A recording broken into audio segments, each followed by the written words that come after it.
How long have you been with us, Melody? 29 years, is it? David Langston leaned back in his leather chair, his voice eerily casual. That's quite the accomplishment. 29 years and 362 days, to be exact, I replied, my stomach nodding as I noticed the manila folder on his desk. In all my years at Grantwell Manufacturing, I'd never been called into a director's office on a Friday afternoon. Something was wrong. I'm Melody Reynolds, 61 years old, and until 5 minutes ago, I was the senior compliance officer at one of St. Paul's largest manufacturing companies. I've spent nearly 3 decades ensuring that Grantwell operated within legal parameters, documenting irregularities, and standing firm when others wanted easy solutions to complex problems. My pension was set to fully vest on Monday, just 3 days away. The milestone I'd worked my entire adult life for was within reach. David slid the folder across his polished desk. Due to budget constraints, we're letting you go. His eyes never met mine. Effective immediately. The room seemed to tilt slightly. Budget constraints? Grantwell had just announced record profits last quarter. This is your severance package, he continued, tapping the folder with his manicured finger. Sign by tomorrow or get nothing. HR will escort you to clean out your desk. I should have felt anger, shock, perhaps even the urge to plead. Instead, a strange calm washed over me. This wasn't random. This was calculated, precisely timed to fall before my pension vested. Thank you for the opportunity, I said quietly, picking up the folder. I didn't open it. David looked surprised by my composure, perhaps expecting tears or protests. But I'd spent my career examining patterns, and this one was clear as day. I stood, smoothed my skirt, and walked out with my dignity intact. Janet from HR hovered awkwardly as I packed my personal items, the photo of my late husband Thomas, the potted plant my daughter had given me when she left for college 15 years ago, and the plaque I'd received for 25 years of service. I didn't take much. Most of what mattered couldn't fit in a cardboard box. I'm so sorry, Melody, Janet whispered, glancing nervously toward the security guard waiting to escort me out. This isn't right. It is what it is, I replied, but inside I knew better. This wasn't just wrong, it was potentially illegal. For the past 4 years, I'd been meticulously documenting financial irregularities that had accelerated since David joined the company. I'd sent detailed memos up the chain, flagged suspicious patterns, and even presented evidence of backdated reports. All of it had been dismissed, buried, or returned with instructions to focus on more pressing matters. As I walked through the lobby one last time, the security guard awkwardly held the door. Have a good weekend, Mrs. Reynolds, he said, clearly uncomfortable with his role in this charade. I nodded politely. I believe I will. The drive home felt surreal. 29 years of dedication ended with a manila folder and a cardboard box. The April rain tapped against my windshield as I navigated the familiar streets of St. Paul, Minnesota, past the cathedral where Thomas and I had married, beyond the school where our daughter had graduated, toward the modest home I'd maintained on my own since becoming a widow 12 years ago. I thought about the sacrifices I'd made for Grantwell, the missed recitals during those early years when I worked late to earn my promotions, the family vacations cut short when compliance emergencies arose, the countless evenings spent reviewing documentation that nobody else had the patience to examine. I'd given the company my prime years, believing in the security that my pension would eventually provide. When I pulled into my driveway, I sat quietly for a moment, allowing myself to feel the weight of what had happened. David Langston had been with the company just 6 months.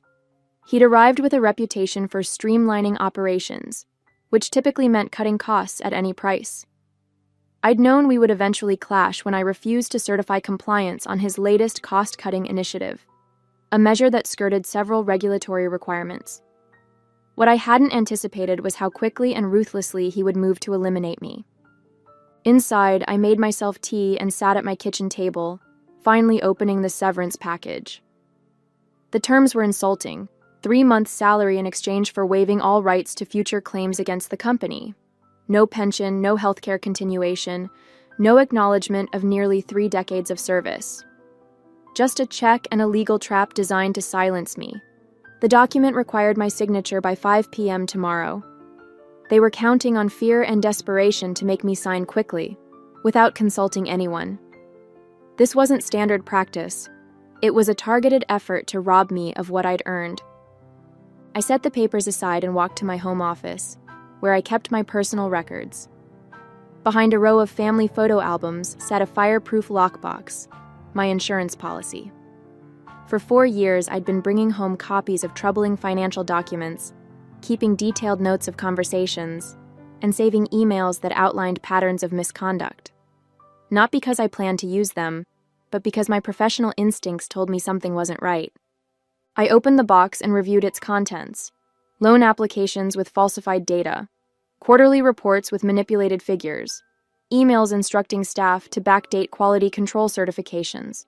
It was all there, over 1,000 pages of evidence showing systematic fraud that had accelerated under David's direction. I'd reported every issue through proper channels, only to be ignored or sidelined.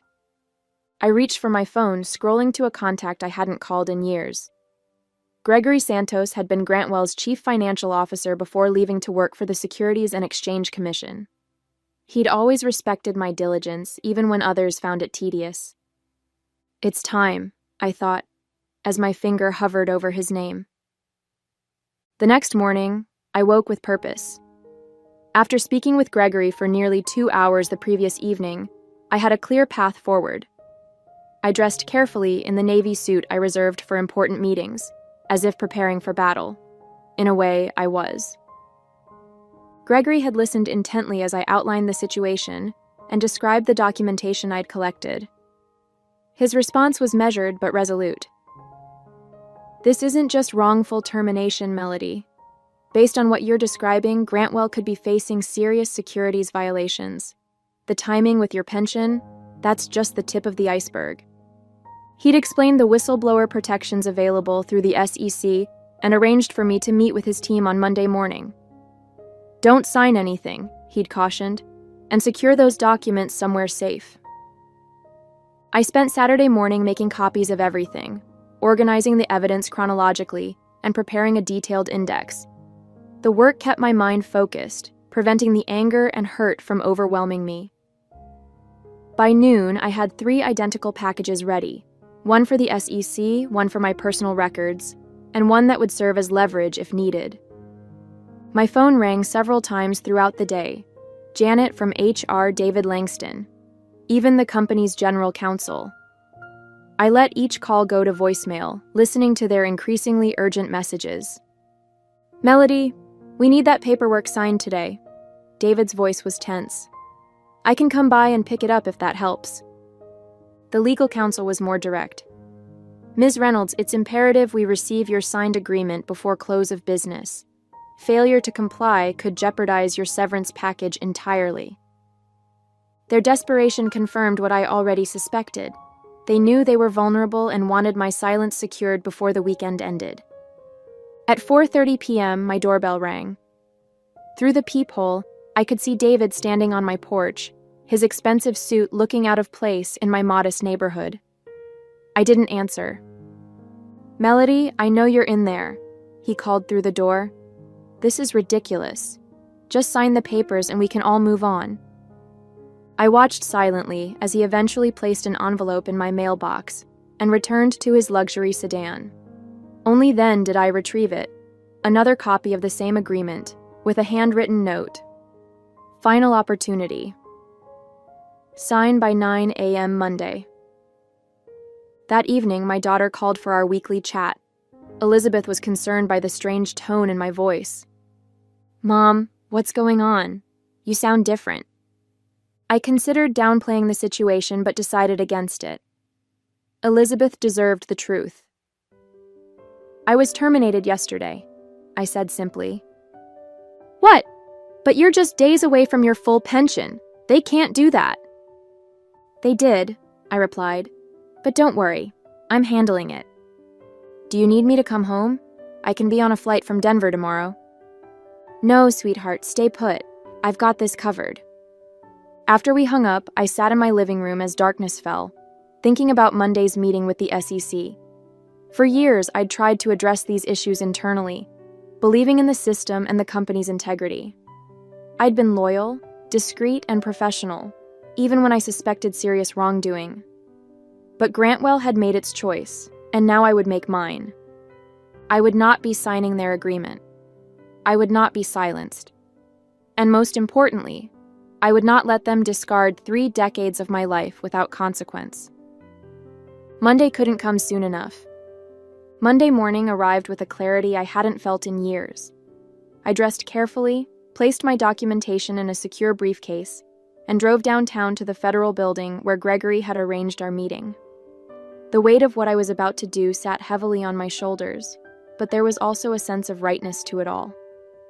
The SEC offices were understated but imposing, all glass partitions and hushed conversations.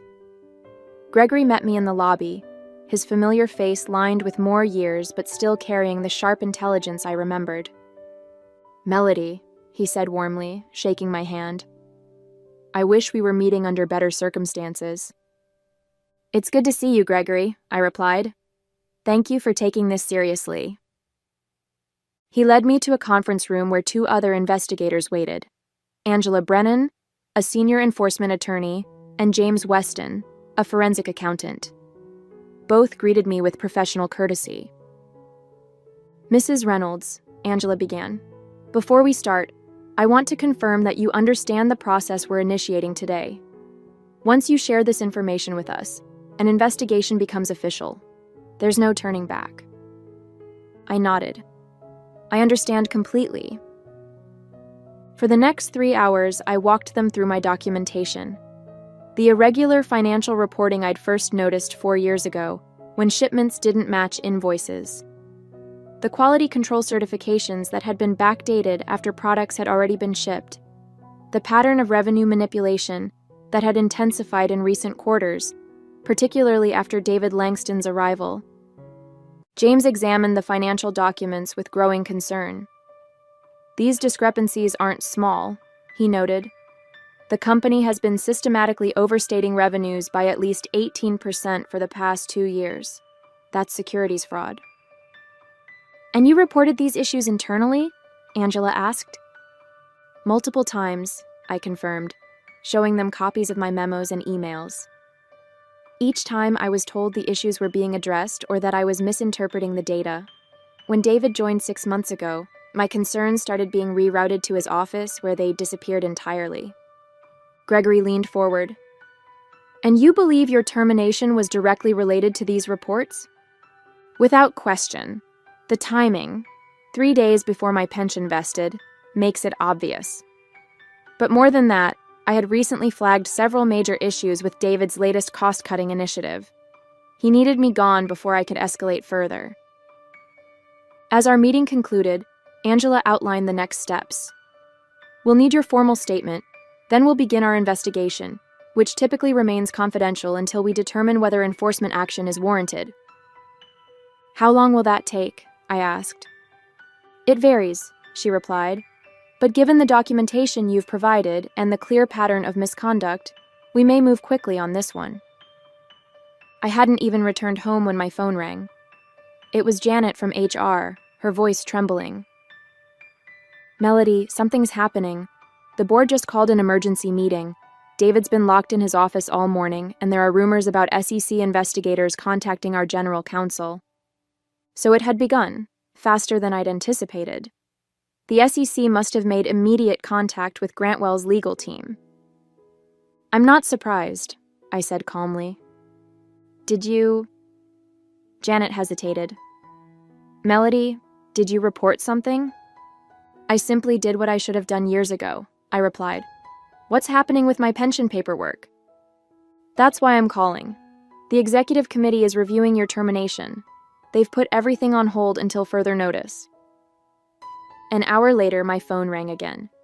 This time, it was William Hargrove, the chairman of the board, a man who had barely acknowledged my existence during our few previous interactions. "Ms. Reynolds," he said, his typically confident voice sounding strained. "We seem to have a situation that requires your input. Would you be willing to come to the office tomorrow morning to discuss matters? I'm afraid that won't be possible, Mr. Hargrove, I replied. Any discussions should include my attorney and potentially representatives from the Securities and Exchange Commission. I'm sure you understand. The silence on the other end was profound. Finally, he cleared his throat. I see. Perhaps we can arrange something more formal, then. As I hung up, I felt no satisfaction, only a deep weariness at the necessity of it all. I had never wanted to be a whistleblower. I had only wanted to do my job with integrity and retire with the security I'd earned. But Grantwell had forced my hand, and now we would all face the consequences. My phone continued to ring throughout the evening, colleagues seeking information, executives attempting damage control. I answered none of them. The time for private conversations had passed. Now everything would happen in the light. By Wednesday morning, the storm had fully broken. Local business publications ran headlines about an SEC investigation into Grantwell Manufacturing, sending the company's stock into a tailspin.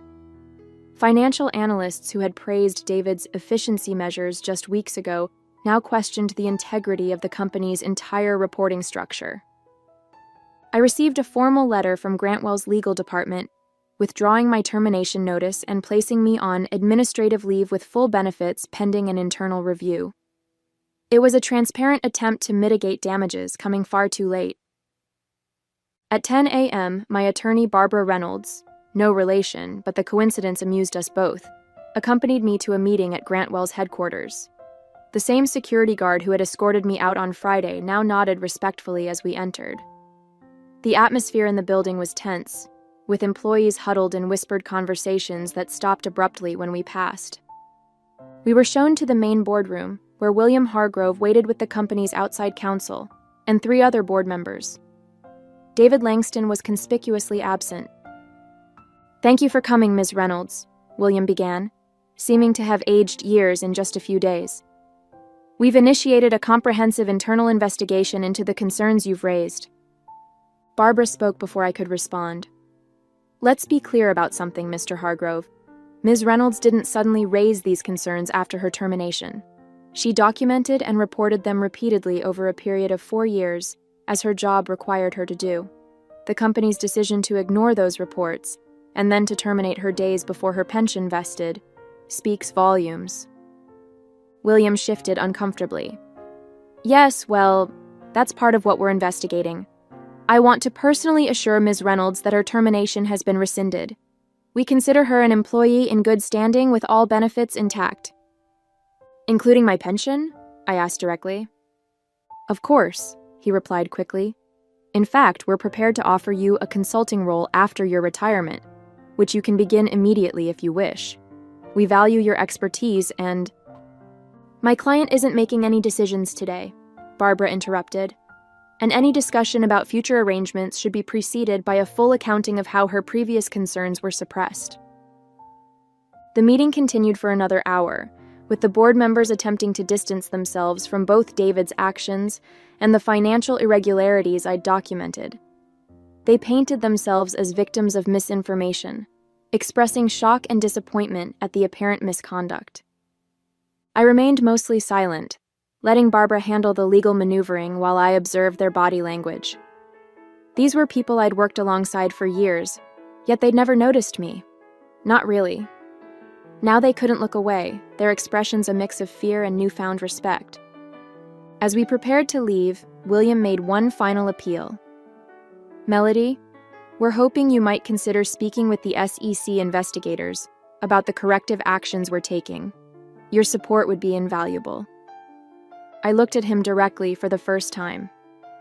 Mr. Hargrove, I've spent 29 years dedicated to this company's compliance. During that time, I filed 47 major reports documenting serious irregularities. I sent 16 memos specifically addressing the issues now under investigation. I requested 9 meetings with executive leadership to discuss these concerns, of which only 2 were granted, and neither resulted in action. At what point in that history did I have your support? The room fell silent. I'll cooperate fully with both the internal investigation and the SEC, I continued. But I'll be speaking only to the facts, as I always have. Whether those facts support or damage Grantwell will depend entirely on what you do next, not what you say in this room. As Barbara and I walked out, she whispered, "That was perfectly stated." It wasn't until we reached the parking lot that I allowed myself a deep breath. The adrenaline that had carried me through the confrontation began to fade, leaving me drained but clear-headed. This wasn't victory, not yet. It was merely the beginning of accountability. "What happens now?" I asked Barbara as we stood beside our cars. "Now?" She smiled slightly. "Now they scramble to save what they can while the investigation continues. But make no mistake, Melody, they're terrified of you." I shook my head. "They're not terrified of me, they're terrified of the truth. There's a difference." Barbara nodded thoughtfully. "There is indeed. And that difference is why you'll win this, regardless of how it plays out." As I drove home, I wondered what Thomas would have thought of all this. My late husband had always encouraged my meticulous nature, even when others found it frustrating. "Your attention to detail isn't a quirk, Melody," he'd say. "It's a superpower." Perhaps he'd been right all along. By Friday, exactly 1 week after my termination, the story had evolved into a full-blown corporate scandal. The SEC had issued formal requests for information from Grantwell, and an internal memo from William Hargrove announced David Langston's immediate suspension pending investigation. The company's stock had dropped nearly 30%, triggering concerns from major investors and partners. I was no longer just Melody Reynolds' overlooked compliance officer. Business journals now referred to me as a whistleblower and the woman who exposed Grantwell. The sudden attention was uncomfortable, but I remained focused on the process, working closely with the SEC investigators who now had offices set up in a separate building near Grantwell's headquarters. The evidence I'd provided had opened many doors, but the investigation was revealing even more troubling patterns. Gregory called to update me on their progress. "Melody, it's worse than we thought," he said, his voice grave. "The financial manipulation goes back at least 5 years, predating Langston. He accelerated it, but he didn't start it." "I suspected as much," I replied. "There were irregularities I couldn't fully document because I couldn't access certain executive-level reports." "Well, we can access them now," Gregory continued. "And they tell a story of systematic fraud designed to inflate the company's value. The board is claiming ignorance, but at least 3 members had to have known. They signed off on key transactions. This news should have vindicated me, but instead, it left me feeling hollow. The company I'd dedicated my life to had been corrupted at levels even I hadn't fully comprehended. The people I'd trusted with my concerns had been actively participating in the very fraud I was reporting. That afternoon, I received a call from Elizabeth. Her voice was tight with anger. "Mom, have you seen the news? They're trying to discredit you."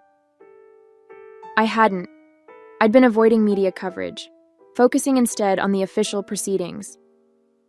"What are they saying?" I asked calmly.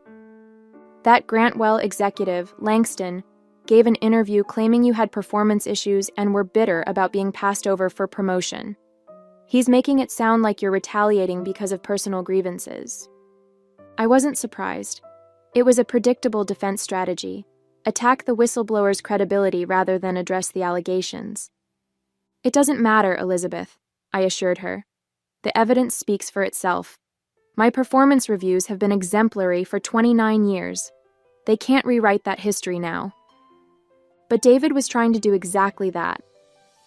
By that evening, several news outlets had picked up his narrative, questioning my motives and suggesting I had manipulated documentation to frame him.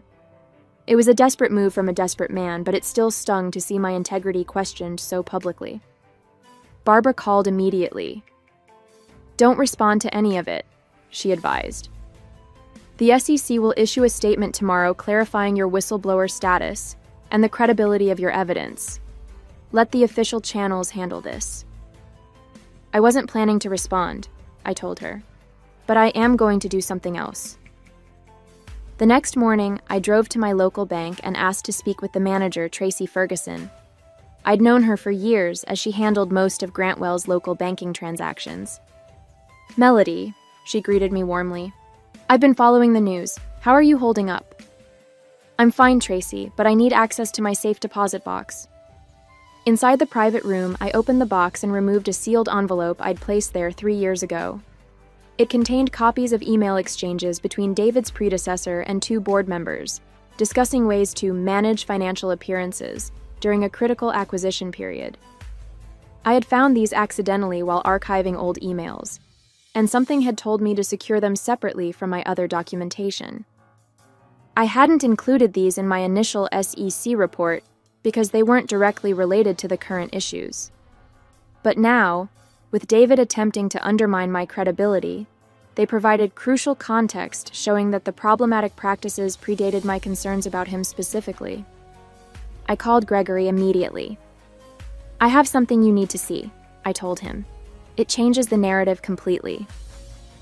As I drove to meet him, I felt no satisfaction, only certainty that the full truth would now emerge, regardless of who it implicated. The emergency board meeting was called for Monday morning, 10 days after my termination and 7 days after the SEC investigation became public. I wasn't invited, but I didn't need to be there to know what was happening. The additional documentation I'd provided had accelerated the investigation dramatically, implicating not just David, but multiple board members in a years-long pattern of financial manipulation. Gregory called me from outside the meeting room. "It's chaos in there," he reported. "The SEC enforcement team just presented their preliminary findings. 3 board members have resigned on the spot. David is trying to claim he was following established practices, but no one's buying it anymore." By noon, Grantwell issued a press release announcing a leadership restructuring and full cooperation with regulatory authorities. The carefully worded statement confirmed the resignation of 4 board members, including William Hargrove, and the termination of David Langston for cause. The company's stock, already battered, dropped another 12%. That afternoon, my phone rang. It was Janet from HR again. "Melody, the interim CEO wants to meet with you. Tomorrow, if possible." The interim CEO was Patricia Donovan, the former chief operating officer who had always treated me with professional respect, if not warmth. I agreed to the meeting but insisted it take place at my attorney's office. When Patricia arrived the next day, she looked exhausted but determined. "Melody, I won't waste time with pleasantries," she began. "The company is in crisis, and you're at the center of it. Not because you did anything wrong, but because you were the only one who consistently did what was right." She slid a folder across the table, eerily similar to the termination paperwork David had presented just 11 days earlier. "This officially rescinds your termination, reinstates your employment retroactively, and confirms your full pension vesting," she explained. "It also includes an additional compensation package recognizing the difficulties you've experienced." I opened the folder. The compensation package included a sum equal to 5 years of my salary, full healthcare coverage for life, and a formal apology from the board. "We're also establishing a new corporate ethics division," Patricia continued. "We'd like you to help design it, as a consultant, after your retirement. Your experience is invaluable." I closed the folder without commenting on the offer. "And David Langston? The board members involved?" Patricia's expression hardened. "Criminal charges are expected. The company will not be defending them." Justice, it seemed, had finally arrived at Grantwell Manufacturing. 6 months later, I sat in a federal courtroom, watching as David Langston and 2 former board members entered guilty pleas to securities fraud charges. The man who had so casually ended my career now looked diminished in his dark suit, his arrogance replaced by defeat. Our eyes met briefly as he turned to leave, and I saw recognition there, not of me specifically, but of what I represented. The consequences of his actions personified. The Grantwell scandal had become a case study in corporate governance failures and the crucial role of internal compliance. I had declined the consulting position with the reorganized company, choosing instead to work with regulatory agencies to develop better whistleblower protocols. My story had inspired other compliance officers to come forward with their own documentation of corporate wrongdoing, creating a ripple effect across industries. The SEC had awarded me a substantial whistleblower payment, 15% of the penalties assessed against Grantwell. Combined with my pension and the settlement, I had more financial security than I'd ever imagined possible. I'd established a scholarship fund for women pursuing careers in corporate ethics and compliance, naming it after Thomas. Elizabeth had relocated to St. Paul to be closer to me, bringing my 2 grandchildren with her. We spent weekends together at my new lakeside home, building memories I'd missed while working all those long hours. One evening, as we sat watching the sunset over the water, Elizabeth asked a question that caught me off guard. "Mom, do you regret staying at Grantwell all those years, given how it ended?" I considered this carefully. "No," I finally answered. "I regret that it was necessary to expose them, but I don't regret my work there. Integrity isn't just about being honest when it's easy. It's about maintaining your principles even when, especially when, it costs you something." Elizabeth nodded thoughtfully. "You taught me that, you know. Not with words, but by example." That, I realized, was perhaps the most meaningful outcome of all. Not the vindication, not the financial security, but the knowledge that my choices had shown my daughter what it meant to stand firm in your values, regardless of the consequences. As for Grantwell Manufacturing, the company had survived, though greatly diminished. The new leadership had implemented stringent compliance protocols and transparent reporting practices. They still sent me their annual reports, perhaps as a reminder, perhaps as an apology. I read them carefully, noting the improved practices with professional satisfaction. Some might see my story as one of revenge, but I've never viewed it that way. I simply did what I had always done, documented the facts, reported the truth, and stood by my findings.